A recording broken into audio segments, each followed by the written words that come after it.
Selamat datang pemirsa, kembali lagi bersama Kasih Fakta. Dalam kesempatan kali ini, kami akan membahas Bin Jibel, sebuah kota kecil di Lebanon Selatan yang kembali mencuri perhatian di tengah panasnya perang Israel dan Hizbullah. Kota ini bukan tempat biasa. Pada Perang 2006, Bin Jibel pernah menjadi salah satu medan paling pahit bagi Israel, sekaligus simbol harga diri bagi Hizbullah. Jalan-jalan sempit, rumah-rumah batu, dan bukit-bukitnya menyimpan memori perang yang belum benar-benar hilang. Tapi kini, ketika Israel kembali menekan Lebanon Selatan, nama Bin Jibel muncul dengan makna baru. Dulu kota ini dianggap simbol ketahanan Hizbullah. Sekarang, Israel justru ingin menjadikannya bukti bahwa ancaman di utara tidak boleh lagi tumbuh terlalu dekat. Tapi sebelum lanjut, jangan lupa klik like dan subscribe supaya kamu nggak ketinggalan fakta-fakta menarik lainnya. Karena dari kota kecil inilah, kita bisa melihat bagaimana luka lama Perang 2006 berubah menjadi strategi baru Israel pada 2026.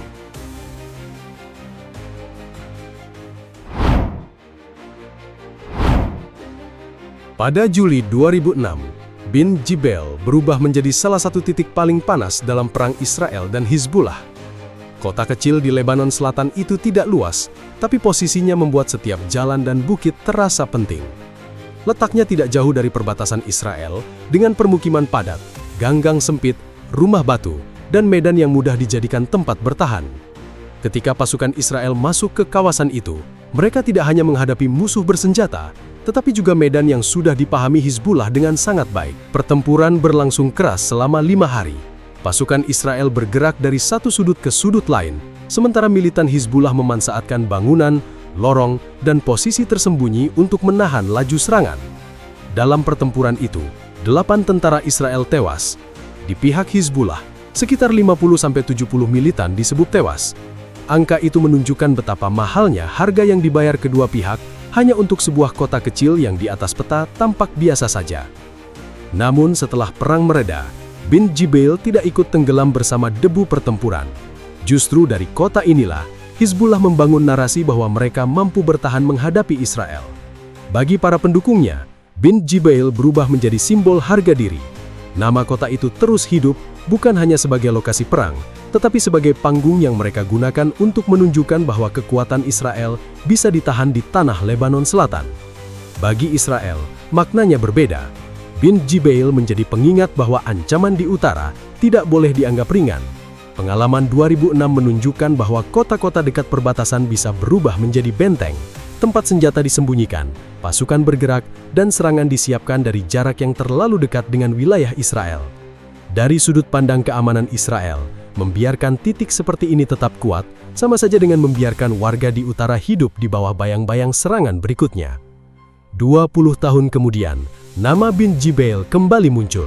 Pada 13 April 2026, pejabat militer Israel menyebut bahwa kendali operasional penuh atas kawasan itu akan dicapai dalam beberapa hari. 2 hari setelahnya, pada 15 April 2026, Benyamin Netanyahu menyebut Bin Jibel sebagai salah satu benteng besar Hizbullah di Lebanon Selatan. Ucapan itu membuat perhatian kembali tertuju ke kota yang pernah menjadi simbol kerasnya perang 2006. Kali ini, tekanan Israel terhadap Bin Jibel terasa membawa pesan yang lebih besar. Israel tidak sedang melihatnya sebagai titik militer biasa. Kota itu menyimpan memori, propaganda, dan posisi strategis sekaligus. Jika Bin Jibel melemah, maka Hizbullah tidak hanya kehilangan ruang pertahanan, mereka juga kehilangan salah satu simbol yang selama bertahun-tahun dipakai untuk membangun rasa percaya diri. Disinilah Bin Jibel kembali menjadi panggung penting. Dulu, kota ini digunakan Hizbullah untuk memperlihatkan ketahanan. Sekarang, Israel datang dengan cara berbeda, membawa ingatan lama yang belum benar-benar selesai, lalu menekan titik yang sama untuk mengubah maknanya di mata kawasan.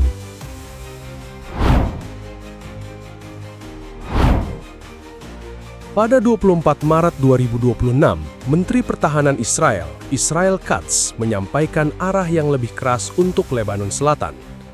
Israel ingin menguasai wilayah sampai Sungai Litani sebagai zona keamanan. Pernyataan itu membuat tekanan terhadap Bin Jibel terlihat bukan sebagai operasi terpisah, melainkan bagian dari peta besar untuk mendorong Hizbullah menjauh dari perbatasan Israel Utara. Di mata Israel, ancaman dari Lebanon Selatan tidak berhenti pada satu serangan roket atau satu drone yang melintas. Masalahnya adalah jarak. Selama Hizbullah masih bisa menyimpan peluncur, membangun pos pengamatan, menyiapkan jalur gerak, dan menempatkan operatif dekat perbatasan, warga Israel Utara akan tetap sulit kembali hidup normal. Kota-kota seperti Kiryat Shmona, Metula, dan permukiman kecil di Galilea bisa terus berada dalam bayangan sirena. Karena itu, Bin Jebil punya arti yang sangat sensitif. Letaknya dekat dengan garis perbatasan, namun cukup dalam untuk dijadikan simpul pertahanan. Dari kawasan seperti ini, Hizbullah bisa membaca pergerakan Israel, menjaga jalur logistik lokal, dan mempertahankan pengaruhnya di desa-desa sekitar. Inilah yang ingin dipatahkan Israel pada 2026. Bukan hanya menghantam satu titik, tetapi merusak kemampuan Hizbullah untuk menjadikan Lebanon Selatan sebagai ruang depan militernya. Bagi Hizbullah, tekanan ini menyentuh inti kekuatannya. Sejak lama, Lebanon Selatan menjadi panggung utama citra perlawanan mereka. Di wilayah inilah Hizbullah membangun jaringan sosial, politik, dan militer yang saling terhubung. Jika mereka dipaksa mundur dari selatan Litani, dampaknya tidak hanya terasa di medan tempur. Pengaruh mereka di mata pendukung sendiri juga bisa goyah, karena garis depan yang dulu dianggap simbol keberanian perlahan berubah menjadi area yang diawasi dan ditekan Israel. Pada titik ini, perebutan Bin Jebil berubah menjadi lebih dari sekedar bentrokan senjata. Israel ingin mengubah geografi ancaman. Hizbullah ingin mempertahankan geografi simbol. Satu pihak melihat kawasan itu sebagai sumber bahaya bagi warga sipil di utara. Pihak lain melihatnya sebagai tanah yang memberi legitimasi politik dan militer. Di lapangan, pola itu terlihat dari cara Israel menekan infrastruktur Hizbullah. Sasaran bukan hanya orang bersenjata, tetapi juga jalur, bangunan, gudang, dan titik pengamatan yang dianggap membantu operasi mereka. Dengan cara ini, Israel berusaha membuat Hizbullah kehilangan ruang gerak. Semakin sempit ruang itu, semakin sulit bagi Hizbullah untuk kembali mengatur serangan dari dekat perbatasan. Namun tekanan seperti ini juga membawa risiko besar bagi Lebanon. Negara itu sudah lama rapuh secara politik dan ekonomi. Ketika Israel menuntut kawasan selatan dibersihkan dari operatif Hizbullah, pemerintah Lebanon ikut terdorong masuk ke posisi sulit.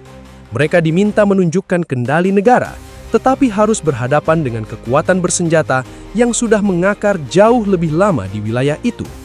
Bagi warga di kedua sisi perbatasan, strategi ini terasa nyata. Di Lebanon Selatan, keluarga yang bertahan harus membaca langit sebelum membaca berita. Di Israel Utara, banyak rumah masih kosong karena rasa aman belum kembali. Maka setiap gerak di sekitar Bin Jebil selalu membawa dua lapis dampak. Tekanan militer di atas tanah, dan kecemasan sipil yang terus bergerak di bawahnya. Inilah yang membuat Bin Jebil menjadi titik kecil dengan dampak besar. Kota ini memperlihatkan bahwa perang Israel dan Hizbullah pada 2026 bukan hanya soal balasan serangan. Ada perubahan strategi yang sedang berjalan. Israel tidak ingin sekedar memukul Hizbullah hari ini, tetapi membentuk ruang keamanan baru agar ancaman besok tidak lagi muncul dari jarak yang terlalu dekat.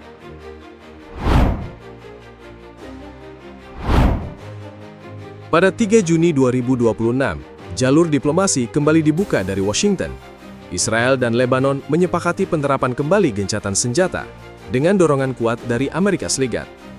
Di atas meja perundingan, bahasanya terdengar rapi.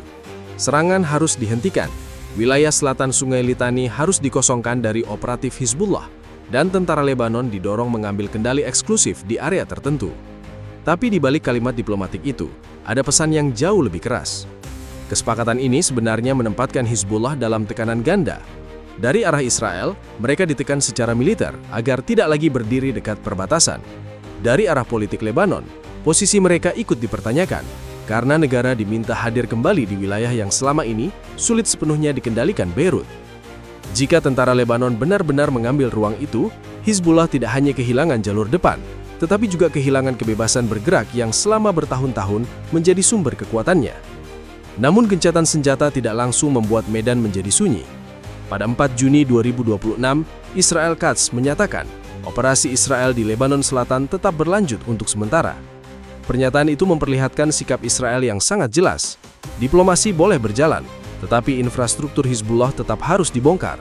Israel tidak ingin kesepakatan menjadi jeda yang memberi waktu bagi Hizbullah untuk menata ulang posisi, memindahkan senjata, atau membangun kembali jaringan yang sudah ditekan. Disinilah pola Israel pada 2026 terlihat semakin terang. Satu jalur bergerak lewat perundingan, satu jalur lain tetap bekerja lewat tekanan militer. Bagi Israel, dua jalur ini tidak bertentangan, justru keduanya saling melengkapi. Meja diplomasi dipakai untuk mendorong Lebanon mengambil tanggung jawab, sementara operasi lapangan dipakai untuk memastikan Hizbullah tidak memanfaatkan ruang kosong di tengah proses itu. Bint Jibbail masuk dalam pola tersebut sebagai titik yang sangat simbolik. Pada April 2026, Israel menekan kota ini sebagai benteng Hizbullah. Pada Juni 2026, pembicaraan tentang litani dan zona keamanan membuat tekanan itu punya bingkai lebih luas. Kota ini seperti menjadi penanda bahwa Israel tidak lagi ingin mengulang pengalaman lama, ketika Hizbullah bisa bertahan dekat perbatasan dan menjadikan wilayah selatan sebagai lapisan serangan. Bagi Hizbullah, kehilangan ruang di sekitar Bint Jibbail akan terasa berat. Mereka bisa saja tetap berbicara tentang perlawanan, tetapi perlawanan tanpa pijakan kuat di selatan Lebanon akan kehilangan daya tekan langsung terhadap Israel. Simbol masih bisa dipertahankan lewat pidato, poster, dan narasi politik. Tapi di medan, simbol membutuhkan tanah, jalur, gudang, dan manusia yang mampu bergerak. Bagi warga Lebanon Selatan, semua ini terasa sebagai tekanan yang datang dari banyak arah. Mereka berada di antara Hizbullah yang ingin bertahan, Israel yang ingin mendorong ancaman menjauh, dan pemerintah Lebanon yang sedang didesak mengambil kendali. Pada saat yang sama, warga Israel Utara menunggu hasil yang lebih nyata daripada sekedar pernyataan resmi. Mereka menunggu rumah kembali aman, sekolah kembali penuh, dan malam tanpa suara sirene. Maka pada Juni 2026, Bint Jibbail menjadi lebih dari sekedar kota lama dalam arsip perang. Ia menjadi cermin perubahan strategi. Israel tidak hanya mengejar serangan hari ini, tetapi mencoba mengubah peta ancaman untuk hari-hari berikutnya. Nama Bint Jibbail kini berdiri di tengah dua makna yang saling bertabrakan. Hizbullah ingin menjaganya sebagai lambang ketahanan. Israel ingin mengubahnya menjadi bukti bahwa luka 2006 telah dibaca, dipelajari, lalu dibalas dengan tekanan yang lebih terukur. Bint Jibbail akhirnya memperlihatkan satu hal penting dalam perang Israel dan Hizbullah. Sebuah kota kecil bisa menyimpan arti yang jauh lebih besar daripada ukuran petanya. Di sana, sejarah 2006 masih terasa, tekanan 2026 sedang berjalan, dan masa depan keamanan Israel Utara ikut dipertaruhkan. Bagi Hizbullah, Bint Jibbail adalah simbol lama yang harus dijaga. Bagi Israel, kota itu adalah pengingat bahwa ancaman di perbatasan tidak boleh dibiarkan tumbuh lagi. Karena itu, setiap tekanan di Lebanon Selatan bukan hanya soal serangan hari ini, tetapi tentang bagaimana peta keamanan kawasan sedang dibentuk ulang. Dari Bint Jibbail, terlihat bahwa perang tidak selalu ditentukan oleh kota besar atau ibu kota negara. Kadang justru satu kota kecil di perbukitan bisa menjadi tempat bertemunya luka lama, strategi baru, dan pesan keras kepada seluruh kawasan. Terima kasih sudah menyaksikan pembahasan ini sampai selesai. Jangan lupa subscribe channel Kasih Fakta dan aktifkan lonceng notifikasi agar kamu tidak ketinggalan fakta-fakta menarik lainnya. Sampai jumpa di pembahasan berikutnya.